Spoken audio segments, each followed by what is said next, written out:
Seringas e bisturis formam o título da série no quarto episódio de Chuck, do criador Don Mancini. E não é por menos, porque boa parte da história desse episódio se passa dentro de um hospital, após os eventos sangrentos do final do terceiro. Temos mais referências aos longas originais? Ou se temos. Eu sou o Felipe Pérez e seja muito bem-vindo ao meu canal Filmes Encontrados.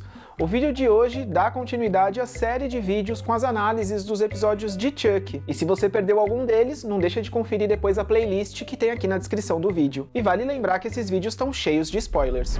Episódio de hoje, Just Let Go, escrito por Mallory Westfall e Kim Garland, e dirigido por Leslie Liebman.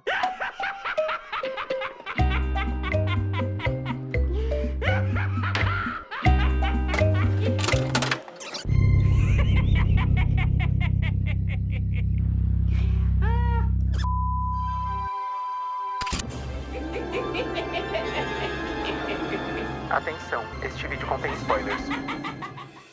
O quarto episódio abre com o Jake chegando no hospital e se deparando com todo aquele caos promovido pelo Chuck na casa da Lexi. O Oliver foi assassinado, o Júnior sofreu ali algumas sequelas, o Devon até que tá bem, assim como a Lexi, e a Caroline tá desacordada. A dinâmica nesse episódio muda agora que Lexi sabe que Chuck está vivo e tentou matá-la. Ela confronta as atitudes de Jake e do porquê ele teria entregue o boneco pra ela, mesmo sabendo que ele era um assassino. A princípio eles brigam, mas logo Lexi se dá conta que eles vão precisar trabalhar juntos para enfrentar o Chuck, até porque ninguém vai acreditar neles. E eu bem tinha dito no vídeo anterior que eu esperava que a relação entre o Jake e a Lexi evoluísse de alguma forma nesse próximo episódio, e foi o que aconteceu. Aqui a gente tem os dois já sabendo, né, o que está acontecendo, não existe mais segredo em relação ao Chuck, e eles começam a agir juntos para evitar que novas mortes aconteçam. E eu até vi no Twitter uma coisa que eu não sabia, é que os atores que interpretam o Jake e a Lexi já se conheciam antes da série. Alguns anos atrás, quando eles eram crianças, eles trabalharam juntos em um set, e é uma amizade que dura até hoje. Mas bem, Jake e Lexi decidem voltar à casa da Lexi para ver se juntos eles encontram o boneco, e a casa já está parcialmente destruída por conta do incêndio que rolou no desfecho do terceiro episódio. Rendeu aquela cena maravilhosa lá da Lexi sendo atacada pelo Chuck, numa referência direta a Brinquedo Assassino 2. A atriz Christine Elise, que interpreta a Kyle em Brinquedo Assassino 2, compartilhou um edit lá no Instagram dela, onde juntava essa cena do desfecho do terceiro episódio com a cena onde a Kyle é atacada pelo Chuck, lá no filme de 1990. Mas voltando aos eventos do episódio, a gente tem então o Jake e a Lexi lá na casa, tem todo um clima ali de A Maldição de Chuck, com a casa da Lexi meio sombria, né? A gente só vê ali algumas luzes, algumas sombras, e aqui a gente tem o Jake tendo uma nova oportunidade de matar a Lexi, mas ele mostra pra Lexi que ele não é um assassino, mesmo que o Chuck continue ali tentando influenciar o Jake. Aliás, a gente ficou boa parte do episódio sem ter uma cena envolvendo o Chuck,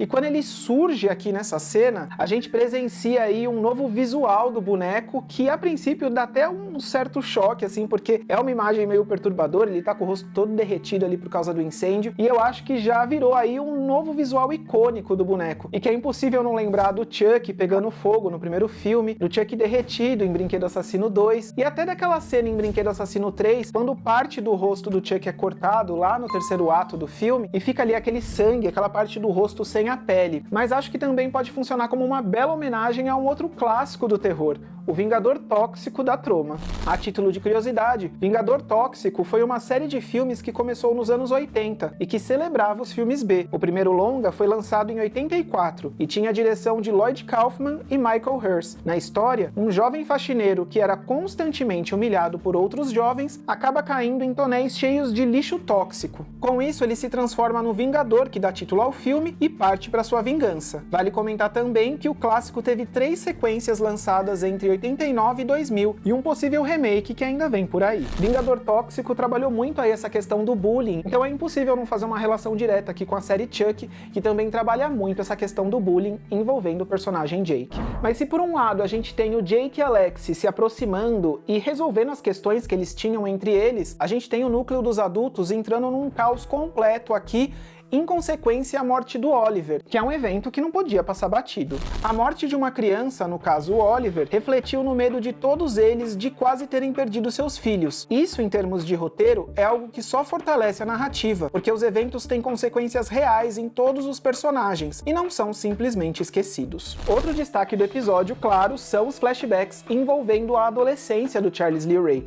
e que novamente estão muito bem ali costurados na história do episódio. O Devon, enquanto ainda está no hospital, começa a pesquisar sobre o boneco Good Guy após sua mãe lhe fazer perguntas estranhas relacionadas ao Chuck. E através dessa pesquisa, somos apresentados ao período em que o Charles morou em uma casa com outros garotos após a morte de seus pais. O flashback traz informações importantes sobre o Charles Lee Ray e até reintroduz um personagem do clássico de 88, o Ed Caputo, que lá na cena inicial de Brinquedo Assassino era o amigo que estava ali dentro do carro esperando o Charles e que vai embora quando a polícia aparece. Tem também aquela outra cena quando o Charles, já no corpo do Chuck, vai até a casa dele e provoca aquela explosão na casa.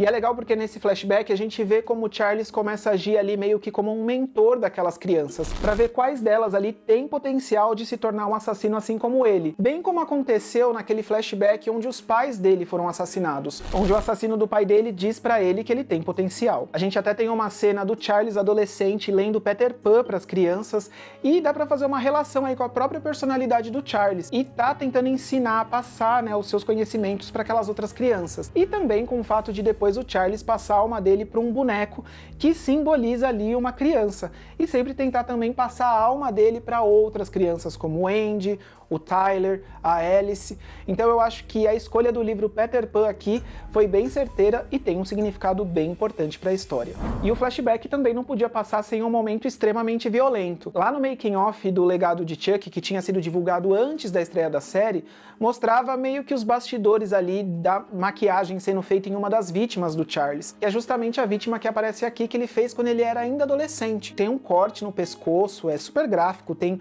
umas larvas saindo, é um momento bem nojento, e essa vítima acaba funcionando aí como um elo entre o Charles e o Ed Caputo, porque quando o Charles vai fugir dessa casa onde ele estava morando, ele deixa ali como presente pro Ed a mão dessa vítima. Um jeito bem perturbador de fazer aí um pacto de amizade. Voltando ao tempo presente, um personagem que não teve assim tanto desenvolvimento ou ligação com a história desse episódio foi o Júnior, porque ele vai ser medicado, ele começa até a ter uma visão ali de ver o Chuck correndo pelo corredor, mas em termos de desenvolvimento do personagem, não teve muita coisa nesse quarto episódio, porque nem tem tanta participação dele aqui.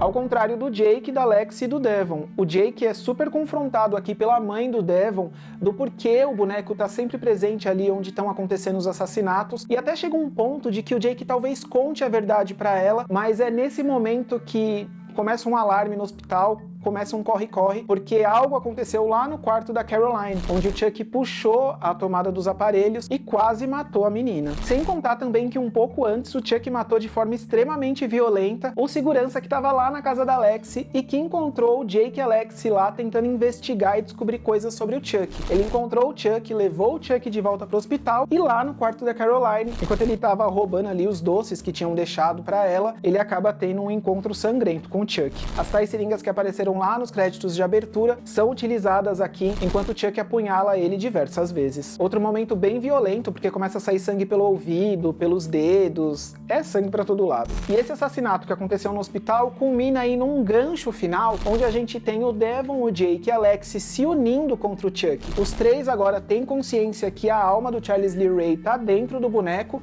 e o episódio termina aí com uma cena icônica do Chuck mostrando o dedo do meio pra eles. O confronto vem aí. E foi mais um episódio que eu gostei bastante, achei bem legal o lance de concentrar a ação dentro de um hospital para diferenciar o que aconteceu nos episódios anteriores. Trouxe ali todo um clima de Halloween 2, O Pesadelo Continua, de 1981, que também se passa todo em um hospital, mas também me lembrou bastante O Culto de Chuck, que se passa na instituição psiquiátrica. A diferença é que em O Culto de Chuck era tudo muito claro, e aqui a gente tem aí um jogo de luzes, brincar muito ali com um tom de pesadelo. Gostei muito da ambientação desse episódio.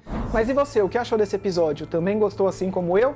Parece que aí no quinto a gente vai ter o retorno da Nick e da Tiffany. Tô bem ansioso para eles introduzirem aí de vez os nossos personagens clássicos. Compartilha aqui nos comentários o que você achou desse episódio e não esquece de conferir se você tá inscrito aqui no canal, porque toda semana tem vídeo novo e sempre vai rolar vídeo aqui com as análises dos episódios de Chuck. Obrigado por ter assistido até aqui, deixa um like se você gostou desse conteúdo e até o próximo vídeo.